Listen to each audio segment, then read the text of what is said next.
Assalamualaikum warahmatullahi wabarakatuh. Selamat datang di Maskur Hasim Channel.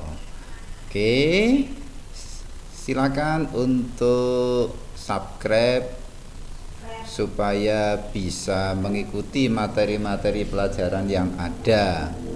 Materi-materi yang sangat menarik untuk anak didik kita. Oke. Pada kesempatan ini akan membahas tentang kisos. Ya. Pengertian kisos baik secara bahasa maupun secara istilah. Nah, secara bahasa mengandung arti memotong atau mengikuti. Menurut istilah, hukuman balasan yang seimbang bagi pelaku pembunuhan maupun pengerusakan atau penghilangan anggota tubuh orang lain yang dilakukan dengan sengaja.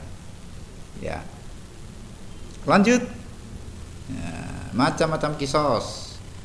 Ada kisos terhadap pembunuhan dan kisos terhadap penganiayaan. Dasar hukum kisos. Ya, dasar hukum kisos. Tentunya kisos itu harus ada dasar hukumnya. Dasar hukumnya berdasarkan surat Al-Maidah ayat 45. Wa katabna 'alaihim fiha annan nafsa bin nafsi wal 'aina bil 'aini wal anfa bil anfi wal udhuna bil udhuni was sinna bis sinni wal juruha qisas. Itulah dasar tentang kisos. Kami telah menetapkan bagi mereka di dalamnya, di dalam kitab Taurat, bahwa nyawa dibalas dengan nyawa, mata dengan mata, hidung dengan hidung, telinga dengan telinga, gigi dengan gigi, dan luka-luka pun ada kisosnya, balasan yang sama. Syarat-syarat kisos: tidak setiap pembunuhan, tidak setiap melukai itu dikenakan kisos, melainkan harus memenuhi persyaratan-persyaratan. Yang pertama, syaratnya orang yang terbunuh terpelihara darahnya. Terpelihara darahnya maksudnya bukan orang yang akan dikenakan hukuman mati, seperti orang yang zina muhson misalnya. Itu bukan itu orang yang terbunuh. Yang kedua, ya, pembunuh sudah akil balik.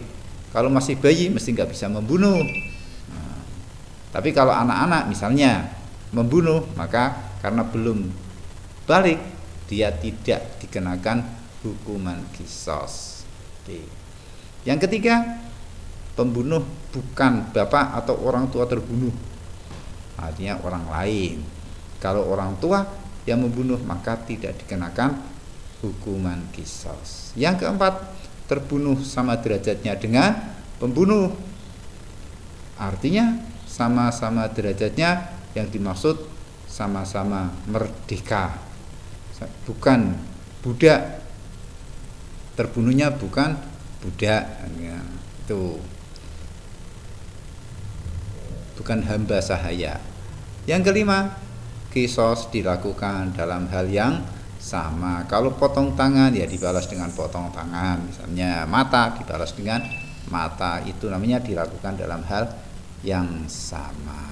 Dasar atau dalil tentang syarat kisos: pertama, terpelihara darahnya. Syaratnya dalilnya berkaitan dengan walaqad karramna bani adam wa hamalnahum fil barri wal bahri wa razaqnahum minat thayyibat wa faddalnahum ala katsirin mimman khalaqna tafdila. Itu tentang kemuliaan Bani Adam, kemuliaan manusia. Terpelihara darahnya. Yang kedua, sudah akil balik. Pembunuhnya sudah akil balik, sebagaimana sabda Nabi dari riwayat Ali bin Abi Thalib. Rasulullah bersabda, rufi al-qalamu an salasin, anin naimi hatta yastayqiza, wa anis sabiyi hatta yahtalima, wa anil majnuni hatta yaqila. Itu. Yang ketiga, bukan orang tuanya sendiri, sebagaimana hadis Nabi riwayat Ibnu Abbas. Rasulullah bersabda, la yuqtalu bil waladi al walidu. Tidak akan dibunuh sebab membunuh anak. Orang tua sebab membunuh anak dia tidak bisa dikisos. Sama derajatnya sebagaimana firman Allah, Ya ayyuhalladzina amanu kutiba alaikumul qisasu fil qatla al-hurru bil hurri wal 'abdu bil 'abdi wal unsa bil unsa. Faman ufiya lahu min akhihi syai'un fattiba'un bil ma'ruf wa ada'un ilaihi bi ihsan, dan seterusnya. Lanjut tentang dasar kenapa kisos itu dalam hal yang sama, ya, sebagaimana firman Allah, wa katabna alaihim fiha annan nafsa bin nafsi, nyawa dibayar dengan nyawa, wal aina bil aini, mata dibayar mata, wal anfa bil anfi, wal udhuna bil udhuni, wasinna bis sinni, wal juruha kisos. Demikian. Sekarang hikmah adanya kisos. Yang pertama yaitu berkaitan dengan walakum fil qisasi hayatu ya ulil albab. Pertama, dapat dijadikan suatu pelajaran bahwa keadilan harus ditegakkan. Betapa tinggi nilai jiwa dan badan manusia. Jiwa diganti dengan jiwa, anggota badan juga diganti dengan anggota badan. Itulah tingginya nilai jiwa. Yang kedua, dapat memelihara keamanan dan ketertiban masyarakat.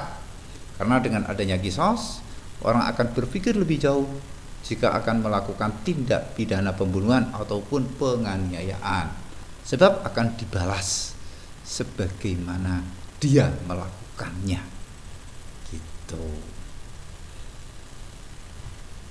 Yang ketiga, dapat mencegah pertentangan dan permusuhan yang mengundang terjadinya pertumpahan darah. Gitu.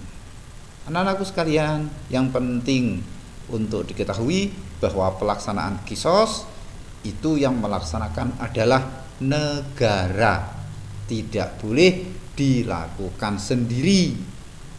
Misalnya ada tetangga membunuh, kemudian hukum kisos, terus bawa arit bunuh lagi, nggak boleh. Di pelaksanaan kisos harus dilaksanakan oleh negara. Terima kasih anak-anakku semua, terima kasih semuanya yang telah mempelajari materi kisos. Sampai jumpa kembali dan tetap semangat. Wassalamualaikum warahmatullahi wabarakatuh.